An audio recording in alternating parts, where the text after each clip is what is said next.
Good morning, नमस्कार। Mathematics जीवे में मैं पवन सर आप सभी का स्वागत करता हूं। तो ऑनलाइन के इस स्टडी में हमने क्लास 9 का चैप्टर नंबर 1 भूमिति के मूलभूत संबोध इस प्रकरण को हमने शुरू किया और अब तक हमने एक्सरसाइज 1.1 को हल कर चुके हैं। अगर आपने नहीं देखा है तो आप उस वीडियो को देख करके 1.1 के एक्सरसाइज को हल कर सकते हैं। आज हम लोग स्टार्ट करेंगे 1.2 को। जो प्रकरण हमारा पहला है उसमें 1.1 को हमने दूरी से संबंधित प्रश्नों को हल किया। 1.2 के भी शुरुआत में आपको दूरी का ही प्रश्न दिया गया है, जैसे मैंने आपको यहाँ लिखा है। इसमें कई रेखाखंडों के हमें क्या करना है, मान ज्ञात करने हैं और हमें बताना है कि ये रेखाखंड सर्वांशम है या नहीं। ये रेखाखंड सर्वांशम है या नहीं, ऐसा हमें क्या करना है, बताना है। तो पहला प्रश्न है, इसमें 3 प्रश्न पूछे गए हैं और उस 3 प्रश्नों में से मैं आपको एक प्रश्न क्या करूंगा, हल कराऊंगा और आप बाकी 2 प्रश्न क्या करेंगे, खुद हल करेंगे। और मुझे मालूम है कि अगर मैं यहाँ एक प्रश्न हल करा दूंगा तो आपको जरूर आ जाएगा। अगर फिर भी आपके समझ में नहीं आया, दूसरा प्रश्न नहीं आ रहा है या तीसरा प्रश्न नहीं आ रहा है तो आप मुझे बेहिचक कमेंट बॉक्स में पूछ सकते हैं। क्लियर? तो हम लोग स्टार्ट करते हैं। क्या दिया गया है और क्या ज्ञात करना है, पहले हम लोग देख लेते हैं। आपको बोला है यहाँ पे कुछ बिंदु के नाम दिए गए हैं, जैसे देख रहे हैं बिंदु के नाम A, B, C, D, E दिया गया है और उसका क्या निर्देशांक है वो नीचे लिख के दिया गया है। A का निर्देशांक -3 है, B का निर्देशांक 5 है, C का निर्देशांक 2 है, D का निर्देशांक -7 है, E का निर्देशांक 9 है। और हमें पहले प्रश्न में बोला है रेख DE तथा रेख AB। रेख DE तथा रेख AB, इनमें बताना है कि क्या ये रेखाखंड सर्वांशम है या नहीं। तो रेखाखंड कब सर्वांशम होते हैं या रेखाखंड क्या होता है, इस चीज को पहले हम लोग समझते हैं। रेखाखंड आप देखे होंगे कि दो भिन्न बिंदुओं के बीच में स्थित समस्त बिंदुओं के समसमुच्चय से जो आकृति बनती है उस आकृति को कहा जाता है रेखाखंड। जैसे मैं रिपीट करता हूं, 2 भिन्न बिंदुओं के या बीच में स्थित असंख्य बिंदुओं के समसमुच्चय से बनी आकृति को क्या कहा जाता है, रेखाखंड कहा जाता है। रेखाखंड की खासियत देखिए, दोनों तरफ बिंदु रहेगा, तीर का निशान नहीं रहेगा। जब वो तीर का, इसको क्या बोला जाता है, रेखाखंड। यानी कि क्या है, रेखा का एक खंड है, टुकड़ा है, इसलिए इसका नाम पड़ा है रेखाखंड।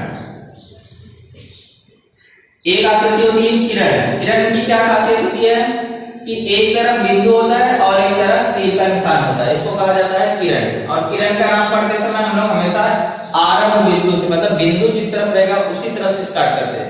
हम किरण का नाम A भी पढ़ सकते हैं लेकिन BA नहीं पढ़ सकते, इसके बारे में हम लोग चर्चा करेंगे। फिलहाल अभी मैं रेखाखंड के बारे में दिया है, तो रेखाखंड समझ जाइए कि जिसके दोनों तरफ क्या हो, बिंदु हो और वो दोनों बिंदुओं के बीच में असंख्य बिंदु आते हैं। उस असंख्य बिंदुओं के समसमुच्चय से बनी आकृति को क्या कहा जाता है, रेखाखंड। और रेखाखंड का नाम हम AB भी पढ़ सकते हैं और BA। अगर दोनों तरफ बिंदु है तो दोनों तरफ से नाम पढ़ सकते हैं। ओके, चलिए। तो हमें पूछा है कि क्या ये रेखाखंड DE और AB सर्वांशम है क्या। तो सर्वांशम किसे कहा जाता है, जिन रेखाखंडों की लंबाइयां समान होती है। मतलब अगर रेख AB 5 से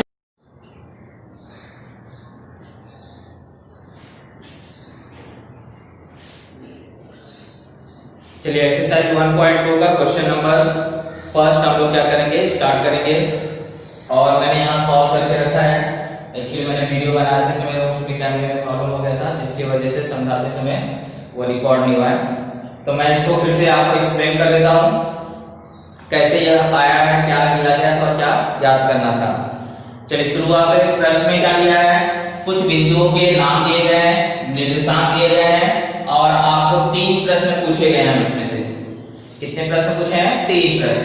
और क्या पूछा है कि ये जो रेखाखंड है ये सर्वांगसम है या नहीं, ये रेखाखंड सर्वांगसम है या नहीं, ये हमें क्या करना है, याद करके बताना है।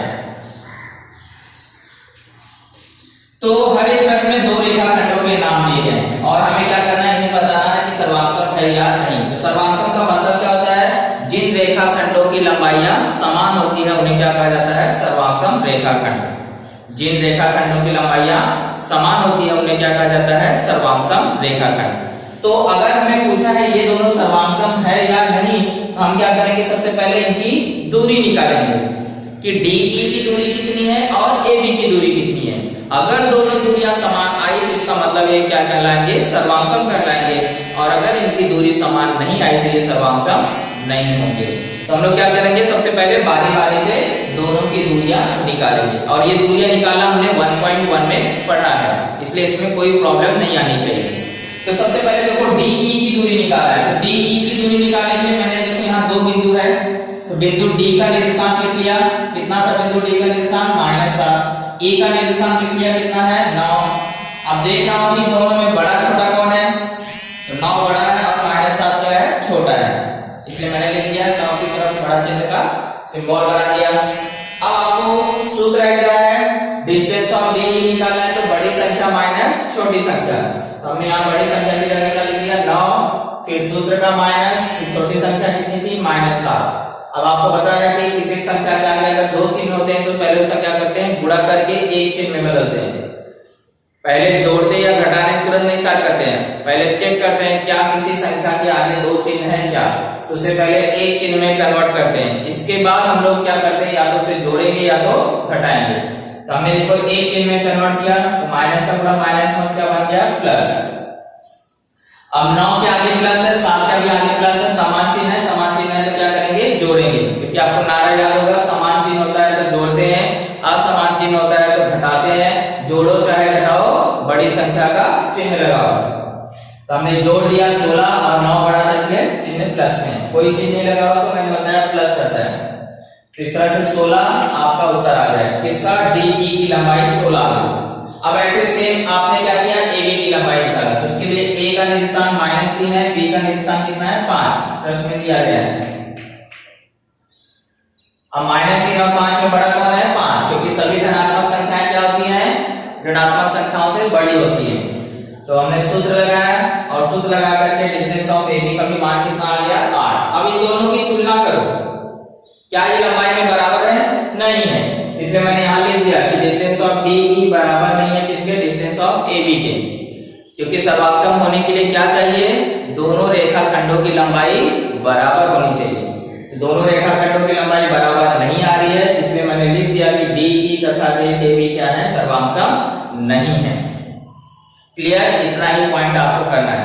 अगर आप बाई चांस अन्य प्रश्नों में बराबर आए तो यहाँ पे आपको बराबर का चिन्ह लगाना है और लिख देना है कि ये सर्वांगसम है, और साथ ही साथ ऐसा लिखना है, एक DE सर्वांगसम का चिन्ह आपको पता होगा, इस तरह से लगाते हैं, इस तरह से आप लिखोगे अगर सर्वांगसम होगा तो। अभी हमने देखा लंबाई बराबर नहीं आ रही है, सर्वांगसम नहीं है, मतलब ये लाइन नहीं लिखना है, और अगर बराबर आया और सर्वांगसम है तो ये लाइन लिखना है। क्लियर, तो इसे नोट डाउन कर लीजिए।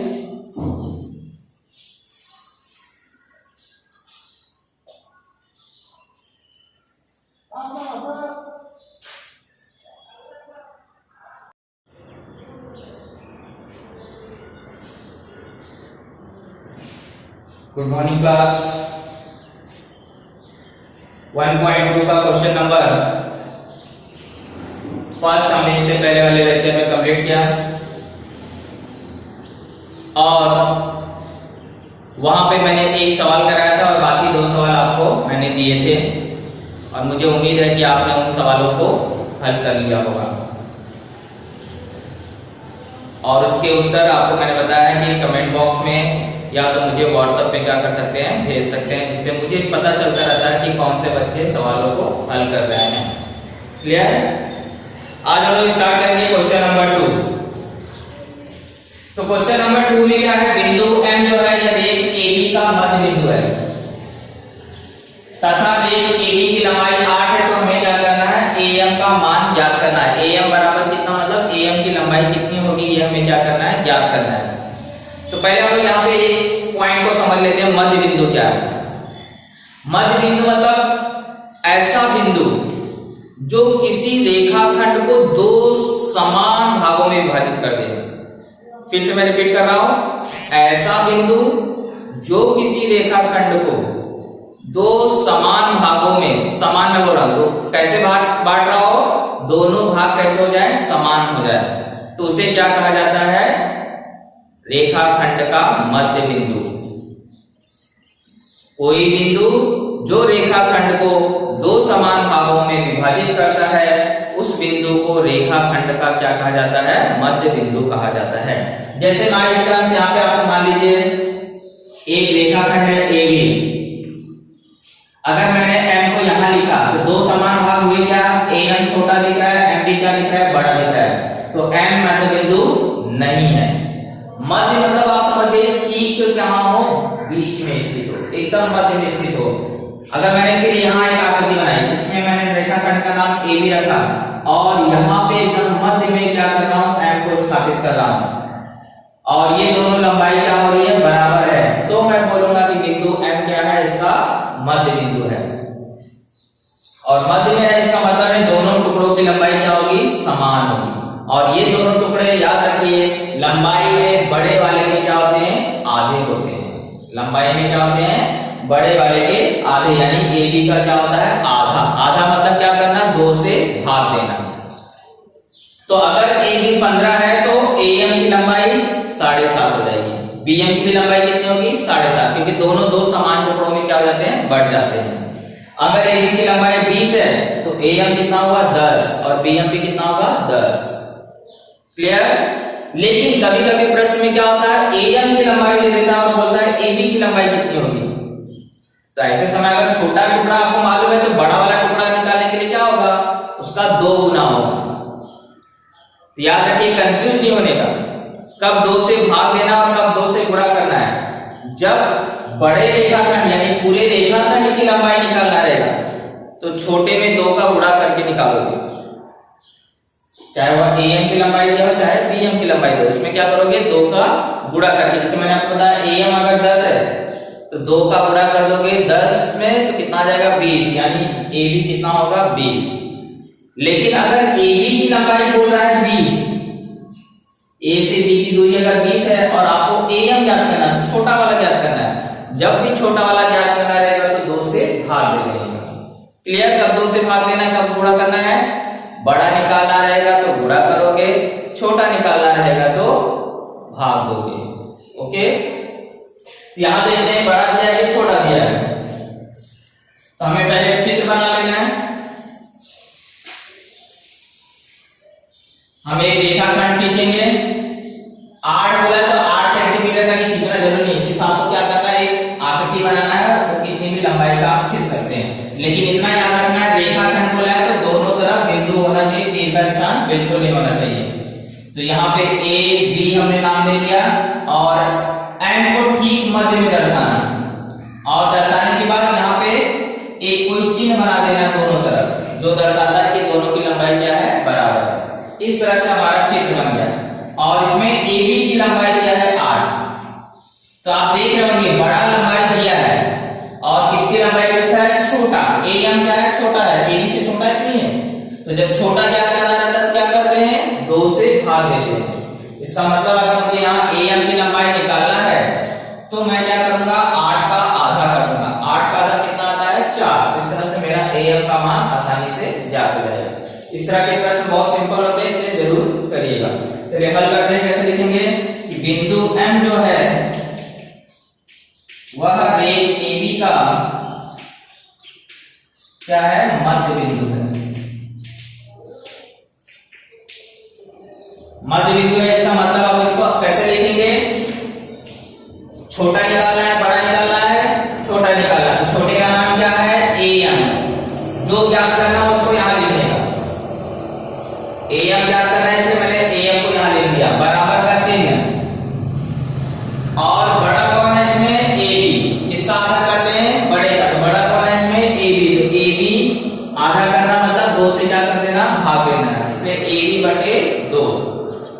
इसमें मान रखेंगे AM नहीं दिया तो AM उतार दिया, AB का मान 8 दिया तो 8 बटे में क्या जाएगा 2, 8 बटे में 2 मतलब 2 से 8 को भाग दो, तो 8 को मैंने भाग दिया तो 2 चौक 8 होता है, इसलिए मेरा AM का मान आ गया है कितना 4 सेंटीमीटर। सेंटीमीटर नहीं लिखा है इसलिए डायरेक्ट यहाँ पे आप लिख देंगे कि AM की लंबाई जो है वह कितनी होगी 4। क्लियर? कोई डाउट इसमें? सिंपल सा एक आकृति बनाना है, आकृति बनाने के बाद बताओगे कौन सा बिंदु किस रेखाखंड का मध्य बिंदु है और इस पॉइंट को लिखना है। छोटा निकालना है तो AB बटे 2, इसलिए AM बराबर 8 बटे 2, हमने 2 से भाग दिया कितना आ गया 4। क्लियर? इसे नोट डाउन कर लीजिए।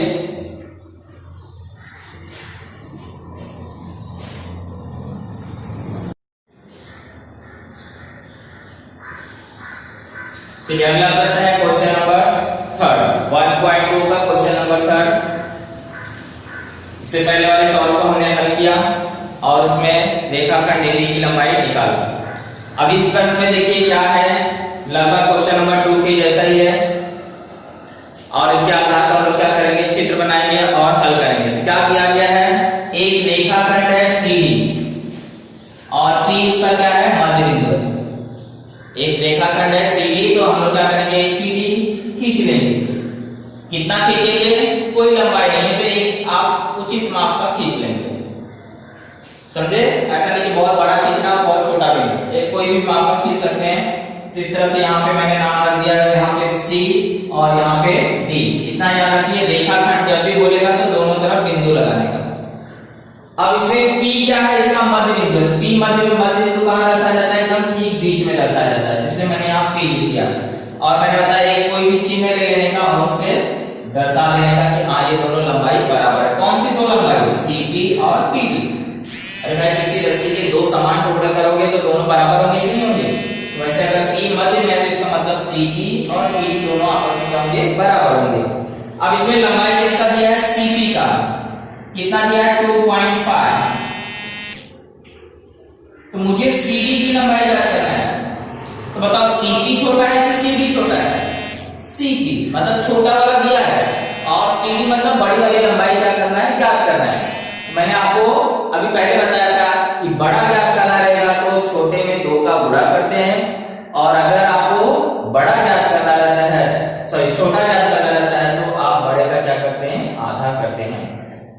चलिए हम लोग पहले क्या लिखेंगे, बिंदु P जो है वह रेख CD का क्या है, मध्य बिंदु है।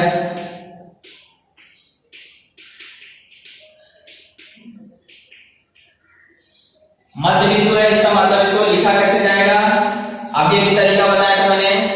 क्या ज्ञात करना है, किसकी लंबाई ज्ञात करना है, CD। जो ज्ञात करना रहेगा कहां लिखोगे, बाईं तरफ, फिर कौन सा चिन्ह लगा दोगे, बराबर का। अब आपको मैंने बताया ये जो CD है ये बड़ा है कि छोटा है, बड़ा है। बड़े ज्ञात करने के लिए छोटे में 2 का गुणा करोगे। गुणा करोगे कैसे लिखा जाएगा, 2 गुणे छोटा वाला कौन सा, उसका नाम बता दो जिसकी लंबाई दिया गया है, 2 गुणे क्या लिखोगे, CP। समझे? बड़ा ज्ञात करने के लिए इस तरह से ज्ञात लिखा जाता है। इससे पहले क्वेश्चन नंबर 2 में हमने छोटा ज्ञात करना था तो हमने बटे में 2 लिखा था। क्लियर? चलिए आगे मान रखेंगे, CD तो ज्ञात करना है, 2 गुणे CP। CP कितना दिया है, 2.5, यानी कि हमें क्या करना है, 2.5 में 2 का गुणा करना है। गुणा सबको आता ही होगा, नहीं आता तो एक बार यहाँ देख लीजिए। 2 बचे 10, हासिल लगा 1, 2 दूनी 4 और 1 5, 1 अंक बाद दशमलव, 5.0। 5.0 का मतलब समझते हो, दशमलव के बाद अगर 0 होता है तो दशमलव नहीं लिखा जाता है, सिर्फ क्या लिखा जाएगा 5, और इकाई क्या लिखोगे, सेंटीमीटर। इस तरह से हमने पता कर लिया कि अगर ये छोटा 28 सेंटीमीटर का है तो ये पूरा बड़ा CD कितने का होगा, 2.5 सेंटीमीटर का होगा। यहाँ पे भी सेंटीमीटर नहीं लिखा इसलिए आप नहीं लिखेंगे। तो ये हमारा आंसर हो गया। क्लियर? इसमें कोई डाउट तो है नहीं। CP का मान दिया था, CD का मान निकालने के लिए हमने क्या किया, उसमें का 2 गुना कर दिया तो हमारा CD की लंबाई ज्ञात हो गई। ठीक है, इसे नोट डाउन कर लीजिए।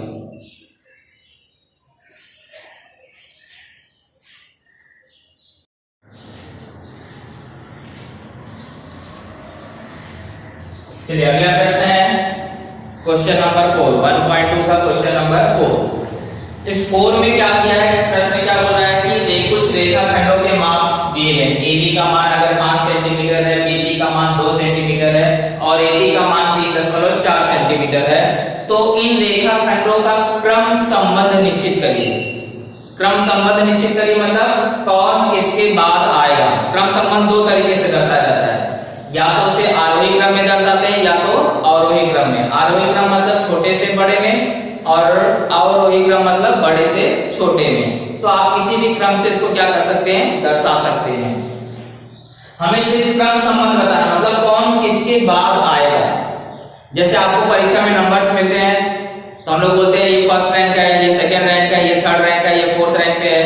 तो फर्स्ट सेकंड थर्ड रैंक कैसे मिलता है, जिसका नंबर सबसे ज्यादा रहता है वो फर्स्ट रैंक पे, फिर जिस उससे थोड़ा जो कम रहेगा वो सेकंड रैंक पे, उससे थोड़ा जो कम रहेगा वो कहां रहेगा, थर्ड रैंक पे। तो इस तरह से जब आप फर्स्ट रैंक सेकंड रैंक निर्धारित करते हैं तो वैसे यहाँ पे ये रेखाखंडों का भी हमें क्या करना है, क्रम निश्चित करना है कि कौन सबसे छोटा है, फिर उससे बड़ा कौन है, फिर उससे बड़ा कौन है, या कौन सबसे बड़ा है फिर उससे छोटा फिर उससे छोटा। आप इन दोनों में से कोई भी एक क्रम क्या कर सकते हैं, बता सकते हैं। तो कैसे पता चलेगा, लंबाई देखिए, AB की लंबाई 5, BB की लंबाई 2, AB की लंबाई 3.4, यानी AB क्या हो गया सबसे बड़ा और सबसे छोटा कौन हो गया, BB। तो अगर बड़े से छोटे में लिखेंगे तो ये सबसे पहले आएगा, फिर ये आएगा, फिर ये आएगा। और अगर छोटे से बड़े में लिखेंगे तो सबसे पहले कौन आएगा, BB, फिर AB, फिर क्या आएगा, AB। यही क्रम संबंध हमें क्या करना है, निर्धारित करना है। तो हम लोग उसे छोटे से बड़े क्रम में लगाते हैं, यानी कि आरोही क्रम में।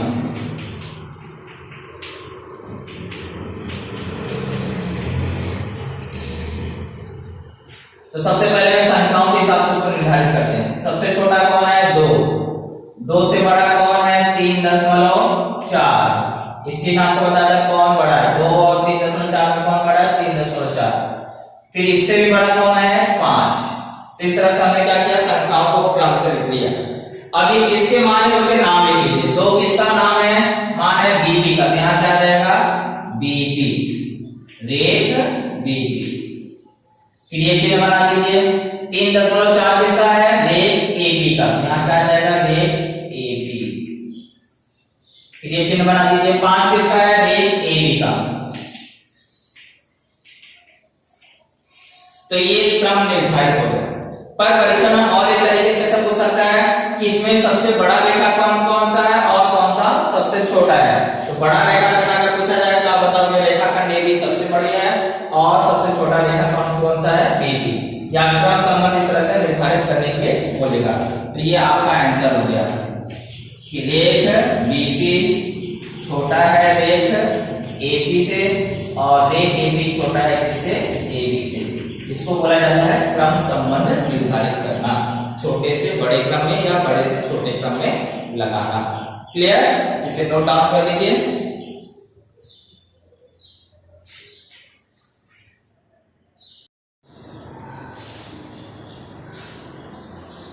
चलिए अगला प्रश्न है question number 5, 1.2 question number 5। Question number 5 में क्या बोला है, एक आकृति बनी है और इस आकृति के आधार पर निम्नलिखित प्रश्नों के उत्तर लिखिए। और टोटल 7 प्रश्न आपको पूछे गए। कितने, 7 प्रश्न। और एक एक प्रश्न को हम लोग क्या करते हैं, बारी बारी से सॉल्व करने की कोशिश करते हैं। क्लियर, देखिए तो उसमें सबसे ये चित्र बना है। इस चित्र में आप देख रहे हैं ये क्या है, एक रेखा है। क्या है ये, रेखा। कैसे पता चला, दोनों तरफ तीर का निशान देख करके। तो इस तरह से ये एक रेखा है, उसपे कुछ बिंदु दिखाए गए, दर्शाए गए। और पहला प्रश्न क्या पूछा है, देखिए कि किरण RP की विपरीत किरण का नाम बताओ। RP किरण किसको बोलते हैं, जिसके एक तरफ बिंदु हो और एक तरफ क्या हो, तीर का निशान। और किरण हमेशा बिंदु से नाम उसका पढ़ा जाता है, बिंदु से इस दिशा में जाता है। तो ये किरण है। अब इस किरण RP का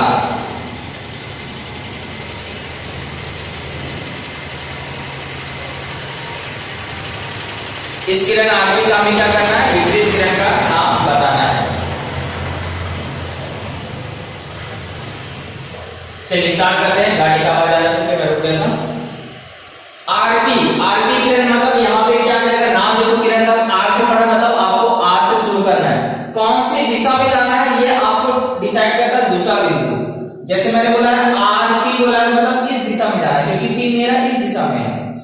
और ऐसा अगर बोला था तो मैं इस दिशा में जाता था। किरण आरपी बोला मतलब यहाँ पे आरपी की यहाँ पर है, तो ये किरण आरपी का मुझे क्या करना है, विपरीत किरण बताना है।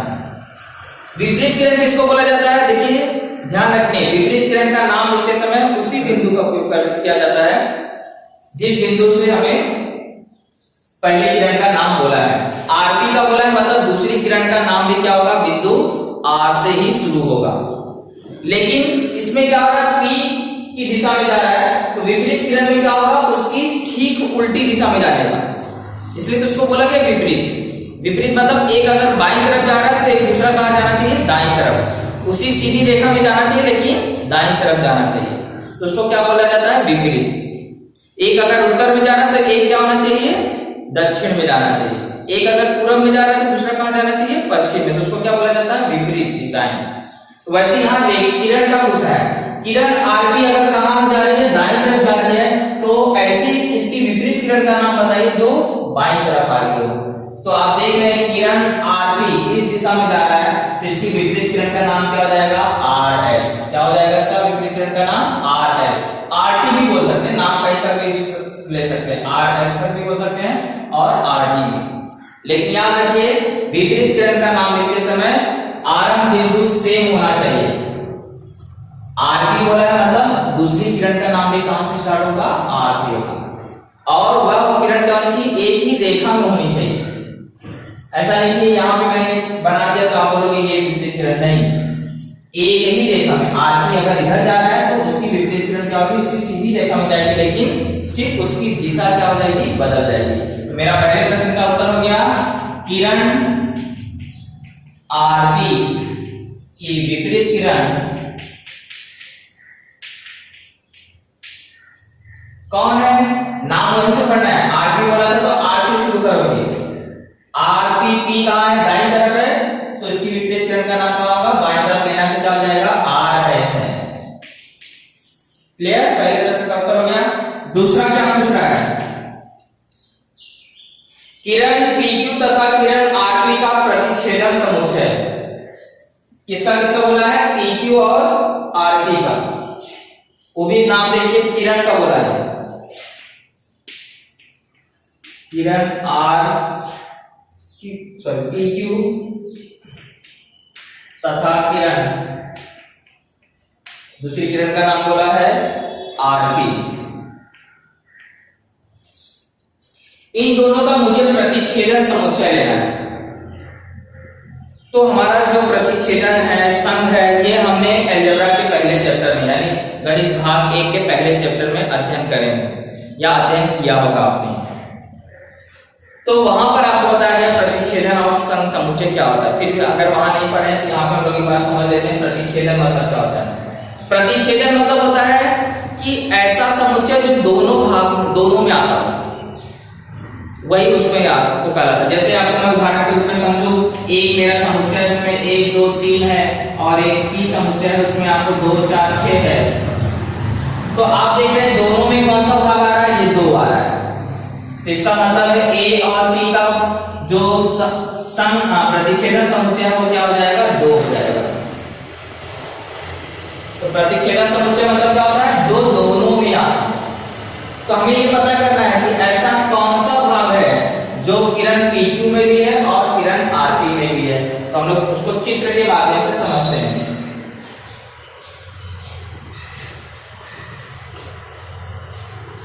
तो सबसे पहले देखो किरण RP दर्शा देते हैं या PQ दर्शा दीजिए। PQ यहाँ पर है, ये किरण है PQ, किरण बोला मतलब एक को आगे बढ़ाना है। ये किरण PQ हो गया और दूसरा किरण बोल रहा है RP। तो किरण PQ यहां से शुरू हो रहा है और किरण RP यहां से शुरू हो रहा है। तो इन दोनों का सम समुच्चय क्या बना, मतलब ऐसा कौन सा भाग है जो दोनों में आ रहा है, जो दोनों में आ रहा है। तो इस ध्यान से देखो, PQ तो इसमें है ही, जब मैंने पहली किरण का नाम लिखा तो PQ इसमें भी आ रहा है, और जब मैंने RP का नाम लिखा, किरण RP का भी नाम लिखा, तो भी भाग आ रहा है कि नहीं आ रहा है। तो इसका मतलब है कि दोनों के संग समुच्चय में कौन सा भाग आ रहा है, किरण पी क्यू आ रहा है। दोनों में कौन सा भाग आ रहा है? ये पी क्यू इसमें भी आ रहा है और किरण आरबी में भी पी क्यू आ रहा है। इसका मतलब है कि क्वेश्चन नंबर 2 का उत्तर क्या हो जाएगा? किरण पी क्यू तथा किरण आर क्यू का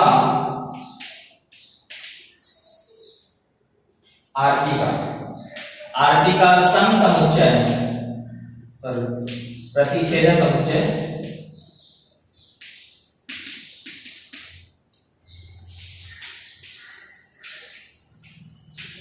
क्या है? किरण पी क्यू है।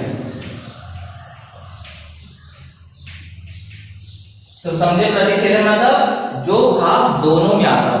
तो हमने देखा किरण पी क्यू में भी ये किरण पूरा आ रहा है और किरण आरबी में भी ये भाग पूरा आ रहा है। तो दोनों भाग क्या हो रहे हैं? इन दोनों में आ रहे हैं और ये क्या आकृति है? किरण है। देखा कर नहीं, ये क्या है? किरण है। इसलिए हमने इसका नाम क्या रख दिया? किरण पी क्यू। चलिए इसके बाद क्वेश्चन नंबर 3 पे आते हैं।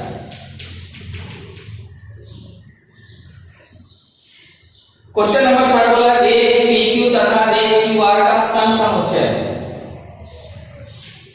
रेख पी क्यू और एक क्यू आर का रेख बोला है, तो रेखाखंड आपको एकदम क्लियर होना चाहिए। रेख बोला है कि किरण बोला है, ये प्रश्न में बिल्कुल ध्यान से देख लेने का। रेख पी क्यू और रेख क्यू आर का संघ समुच्चय बोला है। कौन सा समुच्चय? संघ समुच्चय। ये सब आपको अलजेब्रा के पहले पार्ट में मिलेंगे, संघ समुच्चय और प्रतिच्छेदन समुच्चय। तो मुझे क्या करना है? इन दोनों रेखाखंडों का संघ समुच्चय निकालना है। संघ मतलब क्या होता है? संघ मतलब यूनियन। जैसे मेरे पास 10 छतरी है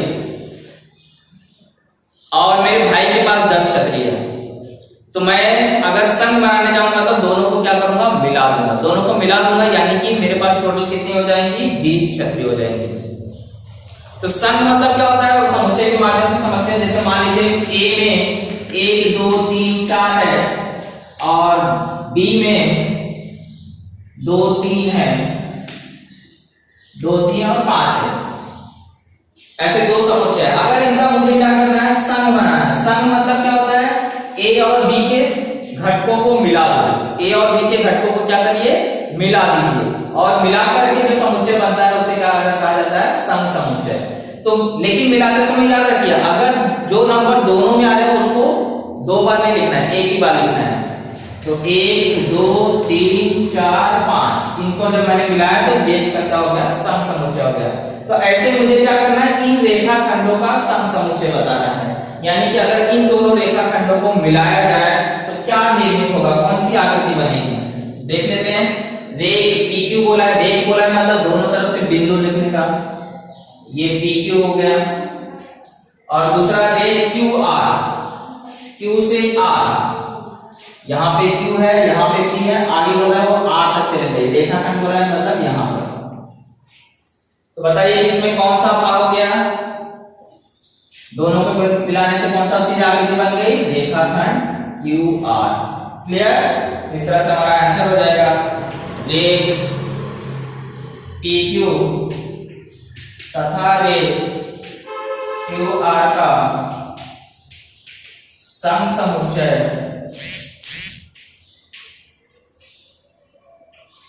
रेख क्यू आर है। क्लियर? चलिए तो 1 2 3 3 प्रश्न मैंने आज कराए हैं, बाकी के बच गए 4 प्रश्न। उस 4 प्रश्नों को क्या करना है? आपको कोशिश करिएगा, जो नहीं आएगा उसे मैं क्या करूंगा? बाद में करा दूंगा। ओके, इसे नोट डाउन कर लीजिए। बाकी कुछ प्रश्न हम लोग क्या करेंगे?